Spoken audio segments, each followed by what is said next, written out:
Hello दोस्तों, study express IQ में आप लोगों का स्वागत है।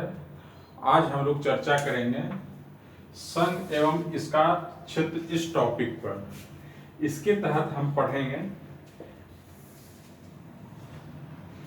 कि संघ राज्य, इसका निर्माण किस तरीके से होता है, स्वतंत्रता प्राप्ति के पश्चात राज्यों का जो रियासतों का एकीकरण हुआ था, एकीकरण के पश्चात राज्यों का जो निर्माण हुआ था, वो निर्माण की प्रक्रिया।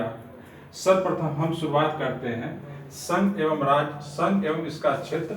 ये इसकी चर्चा भाग 1 में अनुच्छेद 1 से 4 तक की गई है, अर्थात इसकी चर्चा भाग 1 के तहत अनुच्छेद 1 से 4 तक की गई है। जिसमें अनुच्छेद 1 के तहत कहा गया है, इसमें आर्टिकल 1 के तहत कहा गया है भारत अर्थात इंडिया राज्यों का संघ होगा। क्या कहा गया है? आर्टिकल 1 के तहत भारत अर्थात इंडिया राज्यों का संघ होगा। इससे दो बातें उभर के आती है। एक, पहला देश का नाम, दूसरा राज्यों का संघ होगा, अर्थात यहाँ की राज पद्धति। अब इसके तहत हम अध्ययन करेंगे भारत अर्थात इंडिया, ये नाम क्यों लिया रखा गया। तो भारत अर्थात इंडिया, इसमें से किसी एक नाम पर, चाहे वो भारत हो या इंडिया हो, किसी एक नाम पर संविधान सभा में सहमति नहीं थी। कुछ लोग भारत के नाम से सहमत थे एवं कुछ लोग इंडिया के नाम से सहमत थे, अर्थात नॉर्थ इंडिया के लोग, जो उत्तरी भारत के लोग, वो भारत से सहमत थे, परंतु दक्षिण भारत के लोग भारत से सहमत नहीं थे। दक्षिणी भारत के लोग इंडिया से सहमत थे। तो संविधान सभा ने दोनों नामों पर अपनी सहमति दे दी, अर्थात भारत अर्थात इंडिया, देश का नाम हिंदी में भारत और इंग्लिश में, अंग्रेजी में इंडिया इसे कहा जाएगा। भारत अर्थात इंडिया, यहाँ के देश भारत, यहाँ के देश का नाम भारत अर्थात इंडिया होगा। दूसरी तरफ राज्यों का संघ, हमने अमेरिका की तरह संघीय राज्य की चर्चा नहीं किया, क्योंकि अमेरिका में वहाँ का संघ राज्यों के मध्य हुए करार का परिणाम था। हमारे यहाँ राज्यों के मध्य संघ का जो निर्माण हुआ वो राज्यों के मध्य करार या समझौता नहीं है। इससे दो बातें, राज्यों का संघ, इससे दो बातें उभर के आती है। पहला, संघ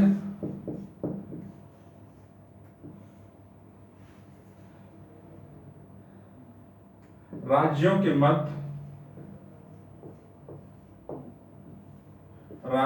मध्य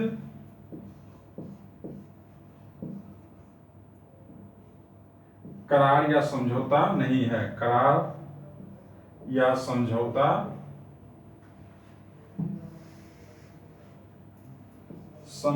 नहीं है।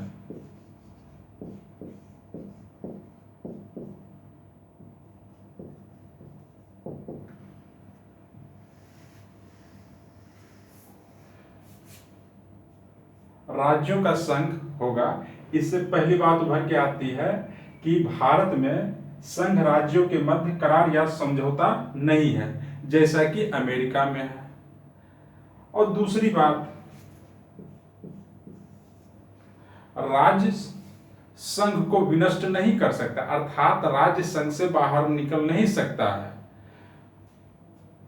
भारत में संघीय व्यवस्था क्या कहा गया? विनाशी राज्यों का अविनाशी संघ, और अमेरिका में कहा गया है कि अविनाशी राज्यों का अविनाशी संघ। भारत में संघ चाहे तो राज्यों की स्थिति को बदल सकता है, अर्थात उसकी सीमा में परिवर्तन कर सकता है, दो राज्यों को मिलाकर एक राज्य बना सकता है, अर्थात राज्य की स्थिति संघ के बनिस्बत थोड़ी कमजोर है।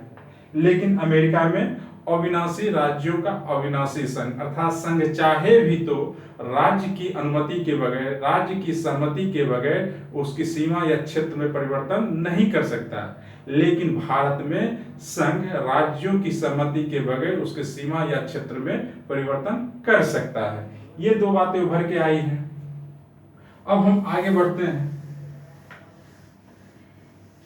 आर्टिकल 1 के तहत कहा गया है कि यहाँ आर्टिकल 1 के तहत इसमें 3 क्षेत्र शामिल हैं। कौन कौन सा से? पहला, राज्यों के क्षेत्र,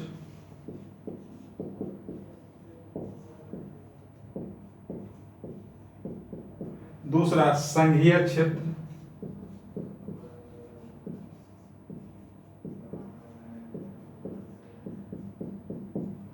और वैसे क्षेत्र जिसे भारत सरकार अधिग्रहित करना चाहती है, अर्थात अंतर्राष्ट्रीय कानून के अनुसार वैसे क्षेत्र जिसे भारत सरकार अधिग्रहित अर्थात भारत में मिलाना चाहती है।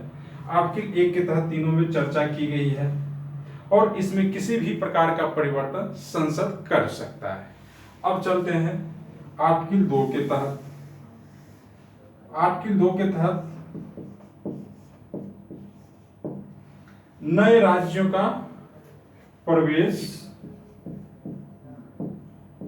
नए राज्यों का प्रवेश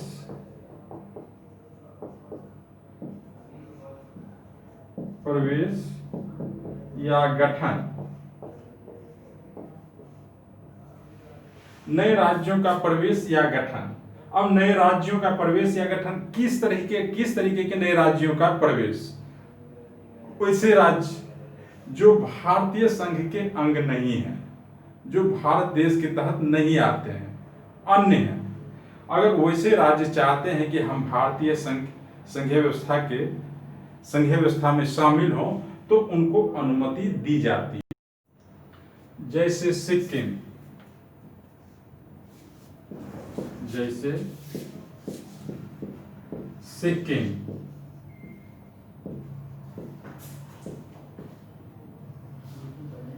सिक्किम स्वतंत्र देश था।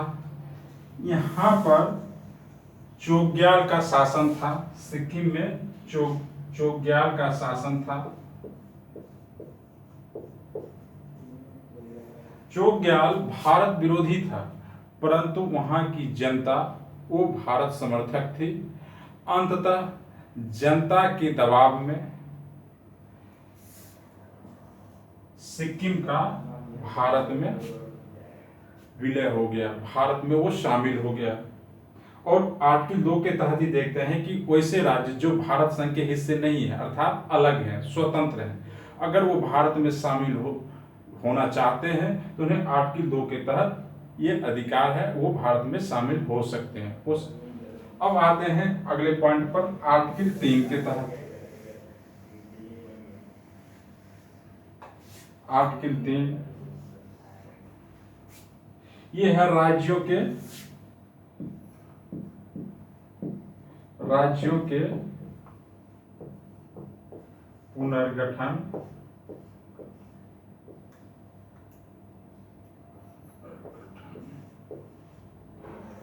राज्यों के पुनर्गठन से संबंधित है। इसके तहत किसी दो राज्यों को मिलाकर एक राज्य बना देना, या एक राज्य को तोड़कर दो भागों में विभक्त कर देना, या दोनों क्षेत्रों से कुछ क्षेत्र लेकर एक तीसरे राज्य का निर्माण कर देना, या इनकी सीमा में परिवर्तन करना, या इनके नामों में परिवर्तन करना, अर्थात दो राज्यों को मिलाकर एक राज्य का निर्माण करना, एक राज्य को दो भागों में बांट देना, या दो राज्यों से कुछ क्षेत्र को लेकर तीसरे राज्य का निर्माण कर देना, या इनकी सीमा में परिवर्तन करना, या इनके नामों में परिवर्तन करना। ये आर्टिकल 3 के तहत किया जाता है और इसका अधिकार संसद को दिया गया है। आर्टिकल 2 के तहत क्या देखते हैं? भारतीय संघ के बाहर के राज्य। और आर्टिकल 3 के तहत देखते हैं कि भारतीय संघ के तहत भीतर के राज्य, अर्थात आर्टिकल 2 बाहरी राज्यों के संदर्भ में है और आर्टिकल 3 भारतीय संघ के भीतरी राज्यों के संदर्भ में है कि राज्यों का पुनर्गठन किस तरीके से होगा। हमने यहाँ पर दो बातें समझी। अब देखते हैं कि राज्यों के पुनर्गठन से संदर्भित जो बातें हैं, ये अधिकार किसे दिया गया है? ये राज्यों को नहीं दिया गया, ये संसद को दिया गया है। अब संसद इस पर किस तरीके से कार्य करती है? हम देखते हैं सबसे पहले राज्यों से निर्माण से संबंधित विधेयक सर्वप्रथम राष्ट्रपति के समक्ष सहमति के लिए प्रस्तुत किया जाता है।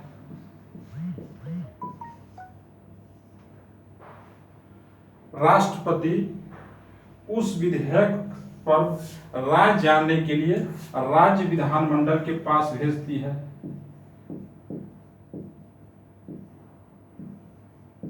राज्य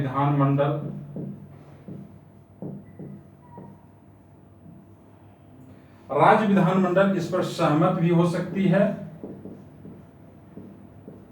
या असहमत भी हो सकती है।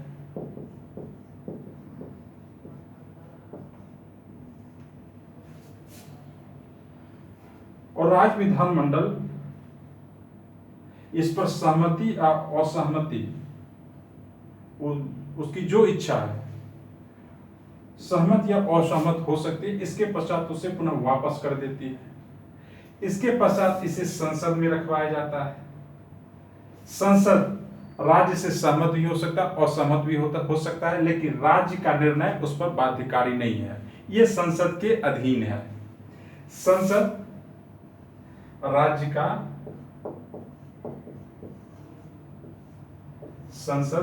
का निर्माण करती है।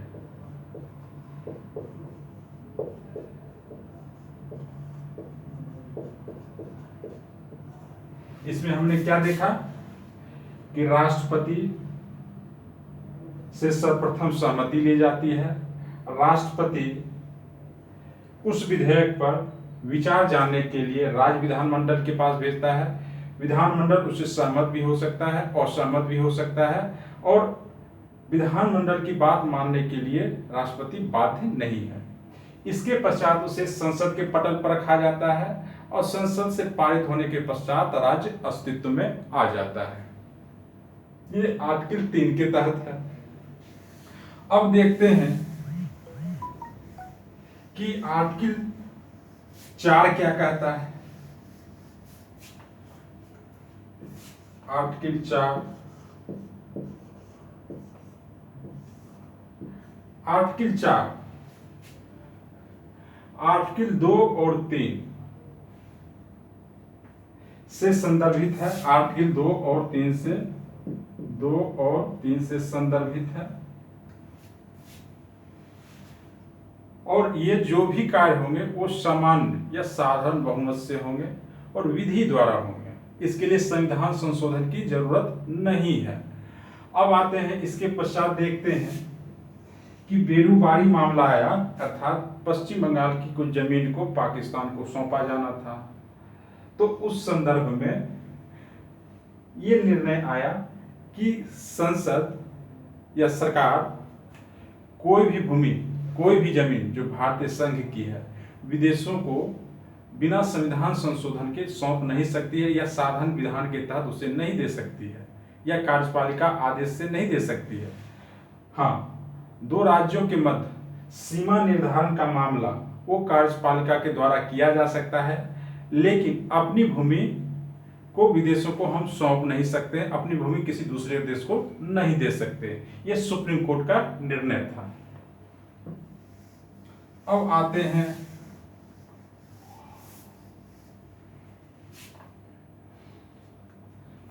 अगला पॉइंट है केंद्र शासित प्रदेश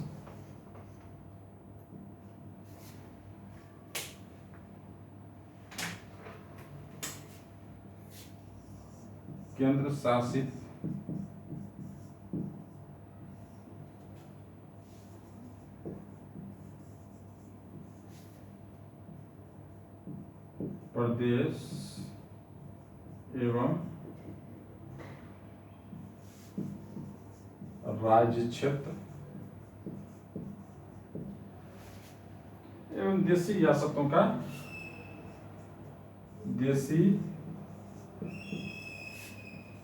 रियासतों का एकीकरण।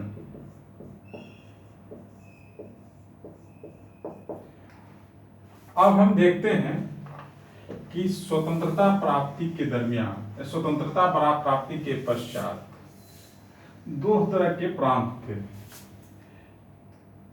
एक ब्रिटिश प्रांत,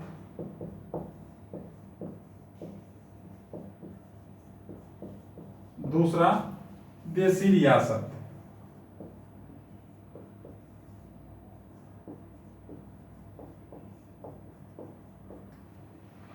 देसी रियासतें जो थी वो ब्रिटिश परमोच्चता के अधीन या ब्रिटिश सर्वोच्चता के अधीन देसी रियासतों के राजा अपने राज्य में राजकार्य करते थे, अर्थात प्रशासन चलाते थे। तो स्वतंत्रता प्राप्ति के पश्चात देश में जितनी रियासतें थी, ब्रिटिश प्रांत में डायरेक्ट ब्रिटिश रूल करते थे और देसी रियासतों में राजा शासन करते थे, परंतु ब्रिटिश प्रमुखता या ब्रिटिश सर्वोच्चता के अधीन। तो देसी रियासत के तहत देखते हैं जब एकीकरण होने लगा तो एकीकरण के दरमियान हैदराबाद,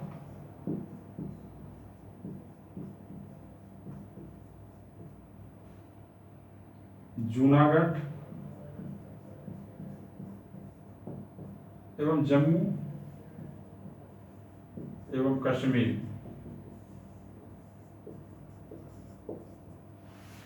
इन तीनों को छोड़कर सारी रियासतों का भारत में एकीकरण हो चुका था। इसमें से हैदराबाद पुलिस कार्रवाई द्वारा, जूनागढ़ जनमत संग्रह द्वारा एवं जम्मू एवं कश्मीर विलय पत्र के द्वारा भारत में शामिल हुआ। अब ये तो तात्कालिक था कि भारत का एकीकरण हो गया।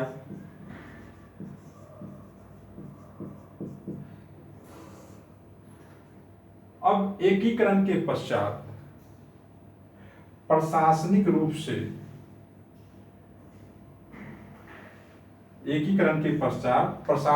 से प्रबंधित करने के लिए उसे राज्यों का रूप देना था।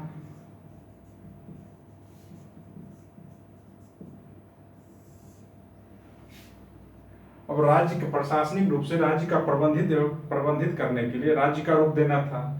तो इसी दरमियान साल से मांग उठने लगी कि राज्य का निर्माण भाषा के आधार पर हो।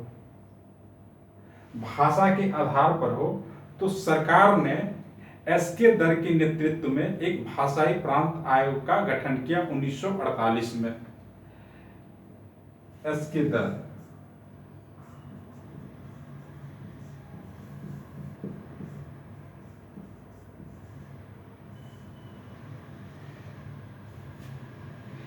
दर के नेतृत्व में 1948 में भाषाई प्रांत आयोग का गठन किया।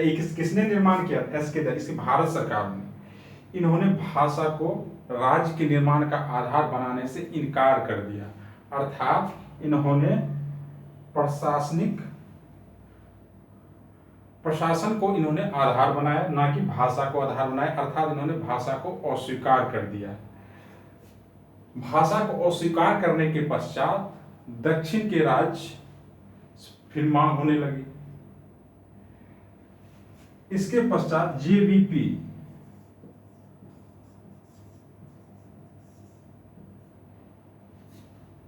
ये 1948 में बनाया गया और 1949 में प्रस्तुत किया गया।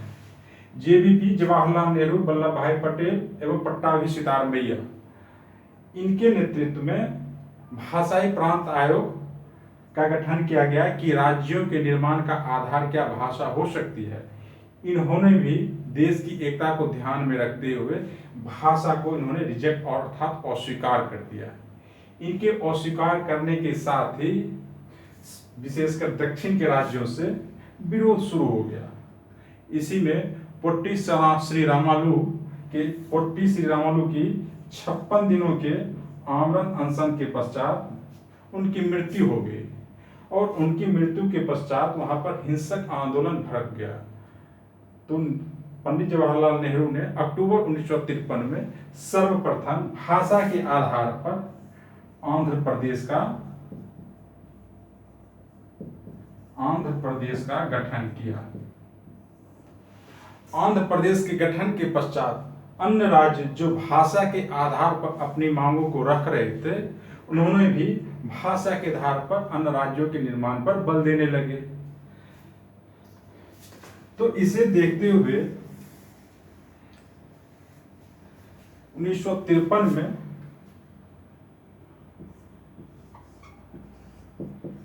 फजल अली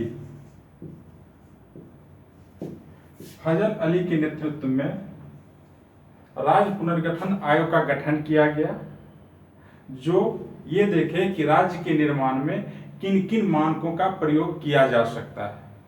फजल अली ने अपनी रिपोर्ट 1955 में सरकार के समक्ष प्रस्तुत किया और फजल अली का कहना था कि राज्य के निर्माण में भाषा मुख्य कारक हो सकती है, लेकिन सिर्फ भाषा ही मुख्य कारक हो ऐसा नहीं है। भाषा के अलावे अन्य चीजों को भी देखना होगा।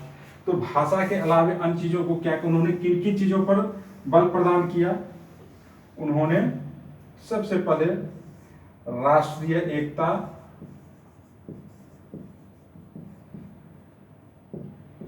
एवं सुरक्षा, इस पर उन्होंने बल प्रदान किया। दूसरा, भाषा एवं सांस्कृतिक एकरूपता,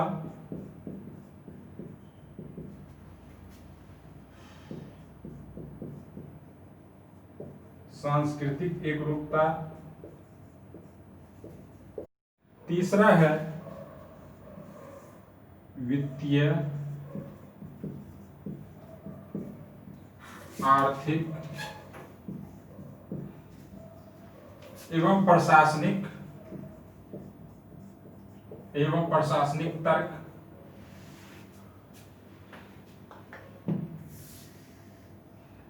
एवं चौथा है योजनाओं के क्रियान्वयन में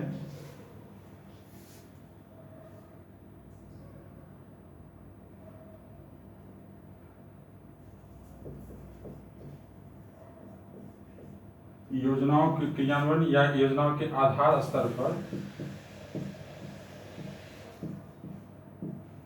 उतारने में सहूलियत।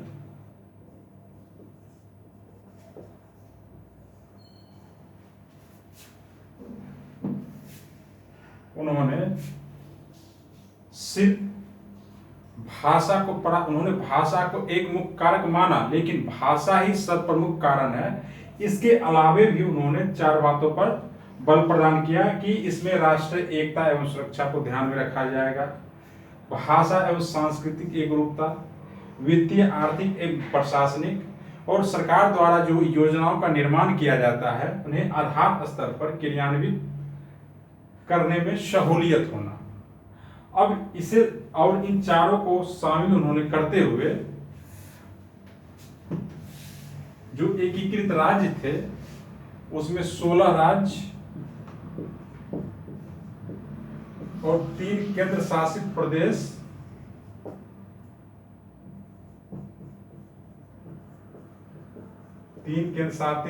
प्रदेश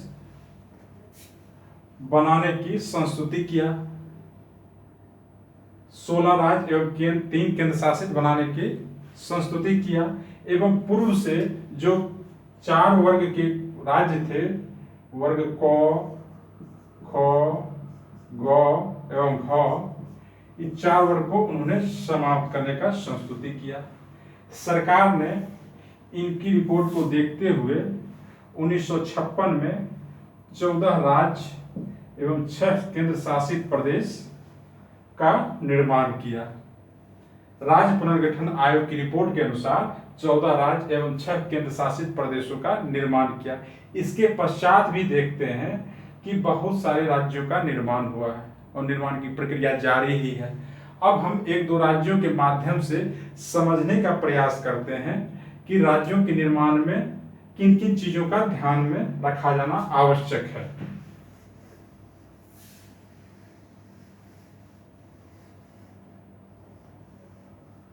जैसे उत्तराखंड,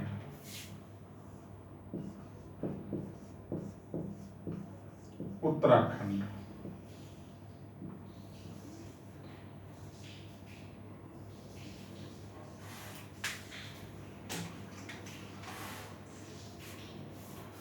उत्तराखंड पहले उत्तर प्रदेश का, यूपी का पार्ट था।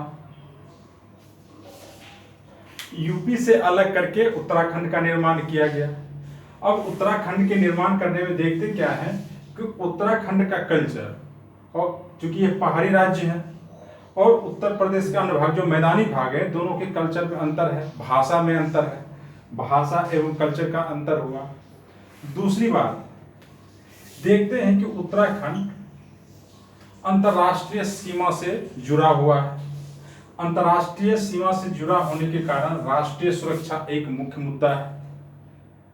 तीसरी बात कि योजनाओं का निर्माण, जैसे मान लेते हैं कि केंद्र सरकार कोई योजना बना के लागू करती है, लागू करने के दरमियान जैसे मान लेते हैं मनरेगा, मनरेगा में मैनुअल वर्क अर्थात हाथ से किए हुए कार्यों पर बल प्रदान किया जाता है। अब मैदानी भाग में तो ये खूब सक्सेस करेगा, खूब सफल होगा, लेकिन पहाड़ी राज्यों में वहां पर मैनुअल वर्क कितना हो सकेगा, ना के बराबर। वहां पर तकनीक की जरूरत है, अर्थात मनरेगा जितना मैदानी भाग में सफल होगा उस मात्रा में ये पहाड़ी भागों में सफल नहीं होगा। तो अब उत्तराखंड के लिए अलग उत्तराखंड के अनुसार योजनाएं चाहिए। अब उत्तराखंड के अनुसार योजनाएं चाहिए तो अब है क्या कि अगर इसे अलग कर दिया जाए, अर्थात इनका भाषा एवं कल्चर भी अलग है, राष्ट्रीय सुरक्षा का भी मुद्दा है, विकास का भी मुद्दा है। जब ये उत्तर प्रदेश के साथ जुड़े हुए थे तो ये विकास के स्तर पर हो, योजना के क्रियान्वयन के स्तर पर हो, ये पीछे थे। अब अलग राज्य होने के पश्चात इनकी जो मूल समस्या थी, ये अपनी मूल समस्याओं पर ध्यान दे सकेंगे, अर्थात उत्तराखंड का निर्माण जायज एवं सही है। इसी तरीके से देखते हैं कि अलग अलग राज्यों का जो निर्माण हुआ है, उन राज्यों के निर्माण के पीछे कुछ न कुछ अपने तर्क हैं। अब वर्तमान में देखते हैं कि कुछ राज्यों द्वारा कुछ जगहों पर अलग राज्य की मांग उठाई जा रही है, अलग राज्य की मांग उठाई जा रही है, अलग राज्य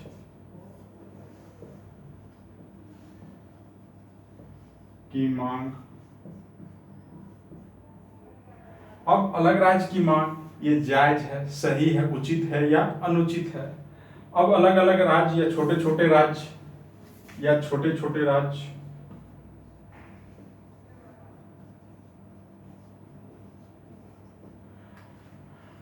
जैसे उत्तर प्रदेश में ही इसे बांट कर कई भागों में इसे विभक्त करने की बात चल रही है, महाराष्ट्र से विदर्भ की बात चल रही है, और देश के अन्य क्षेत्रों से भी अलग अलग राज्यों की मांग दिनों दिन बढ़ती जा रही है। अब ये उचित है या अनुचित है, इसके थोड़ा पक्ष में तर्क देख लेते हैं। पहला बात कि राज्यों का निर्माण जारी रहना चाहिए या नहीं। देखते क्या है कि कुछ छोटे छोटे राज्य जैसे पंजाब हुआ, हरियाणा हुआ, गुजरात हुआ, गोवा हुआ, पंजाब, हरियाणा, गोवा, ये सभी इन्होंने तीव्र गति से अपना विकास किया, जबकि क्षेत्रफल में बड़ा होने के बावजूद भी उत्तर प्रदेश एवं बिहार, यूपी एवं बिहार ये पीछे रह गए। अर्थात कहीं न कहीं राज्यों के निर्माण के पीछे उनका विकास, उनकी प्रगति एक तर्क के रूप में कार्य करती है। दूसरा है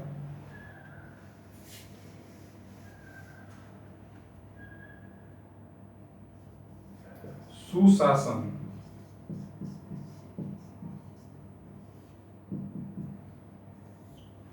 सुशासन के तहत देखते हैं कि छोटे छोटे राज्यों में जनता की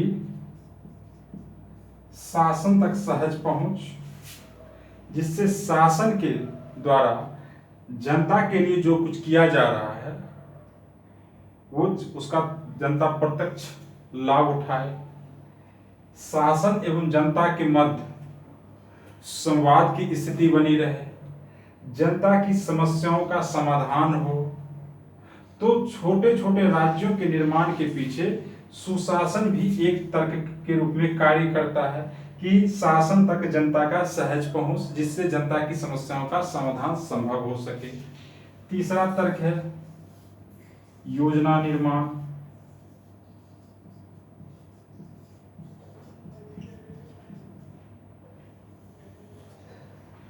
अब योजनाओं के निर्माण में भी जिस राज्य की जिन चीजों की जरूरत होगी उन चीजों की पूर्ति के लिए वो योजनाओं का निर्माण करेंगे। जैसे उत्तराखंड के विकास के लिए तकनीकी उन्नयन की जरूरत है या तकनीक की जरूरत है, मैनुअल वर्क वहां पर कार्य नहीं कर सकेगा। जैसे केरला में अब सर्व शिक्षा अभियान का वहां पर उतनी उपयोगिता नहीं है, क्योंकि वहां की 100% आबादी पहले ही शिक्षित हो चुकी है। तो योजना का निर्माण अगर छोटे छोटे राज्य रहेंगे तो अपनी समस्याओं के अनुसार, अपनी जरूरतों के हिसाब से वो योजना का निर्माण करेंगे और अपनी समस्याओं को, अपनी जरूरतों का या अपने हितों की वो पूर्ति कर सकते हैं। चौथा है कार्यकुशलता।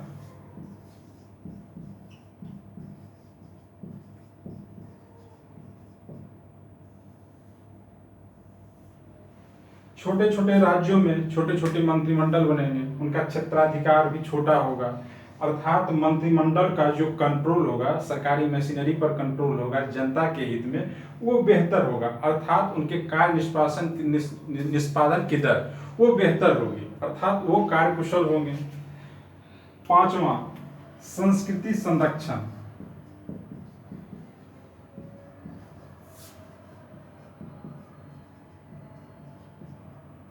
अब संस्कृति संरक्षण के लिहाज से देखते हैं, जैसे उत्तराखंड में फूलों की घाटी या नॉर्थ ईस्ट में बहुत सारी संस्कृति ऐसी है जो वहाँ की स्थानीयता को समृद्ध करती है। अगर बृहद स्तर या बड़े राज्य रहेंगे तो वहाँ बहुत सारी संस्कृतियाँ पाई जाती है और हो सकता है कि कोई एक संस्कृति उसमें इग्नोर हो जाए। अगर छोटे छोटे राज्यों का निर्माण होगा तो संस्कृति के संरक्षण में ये सहायक होगा। ये आपके अलग राज्यों के निर्माण के पक्ष में तर्क हुए। अब विपक्ष में तर्क।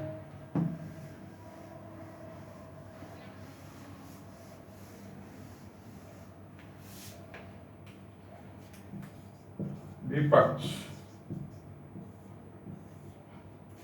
पहला कि अगर छोटे छोटे राज्यों की मांग को मान लिया जाए तो छोटे छोटे राज्यों की मांग एक अंतहीन मांग शुरू हो जाएगी, जिससे क्षेत्रवाद के बढ़ने का डर बना रहेगा। कि अगर छोटे छोटे राज्यों की मांग को मान लिया जाए तो इसकी मांग बढ़ जाएगी, जो अंतहीन सिलसिला होगा, इससे क्षेत्रवाद के उभरने का भय रहेगा। दूसरा, अंतहीन सिलसिला हो जाएगा। दूसरा, करदाता जब कर चुकाते हैं तो उनके करों का प्रयोग राज्य के विकास पर, कल्याण पर खर्च होता है। अब करदाताओं के पैसे का प्रयोग सचिवालय के निर्माण में,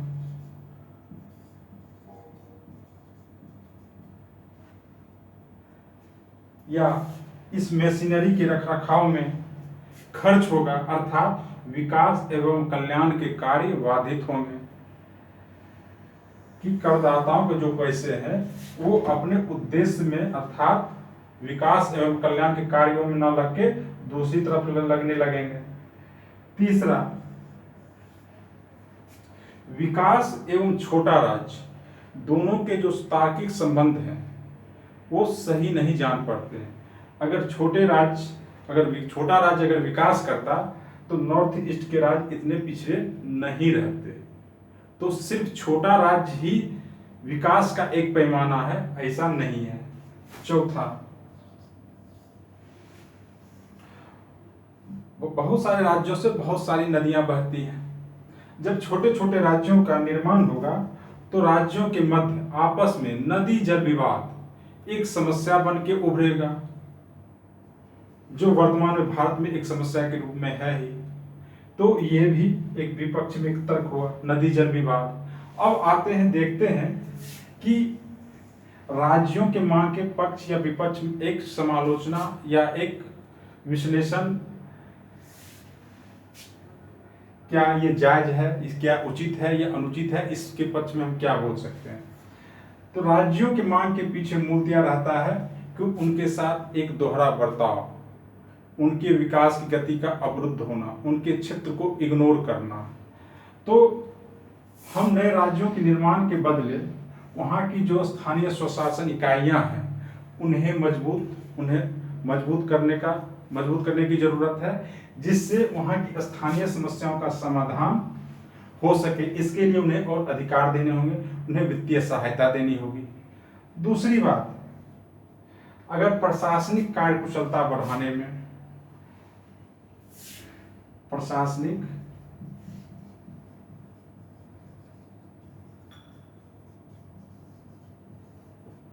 कार्यकुशलता बढ़ाने में, दक्षता को बढ़ाने में, कल्याणकारी कार्यों को बढ़ाने में अगर हमें छोटे राज्य के निर्माण की आवश्यकता है, तो हम सारी बातों के मद्देनजर छोटे राज्य के निर्माण के लिए हामी भर सकते हैं, लेकिन उससे पहले अन्य बातों पर भी गौर किया जाना, अर्थात लोकल सेल्फ गवर्नमेंट के तहत उसकी समस्याओं का समाधान देखेंगे। अगर जरूरत पड़ी तो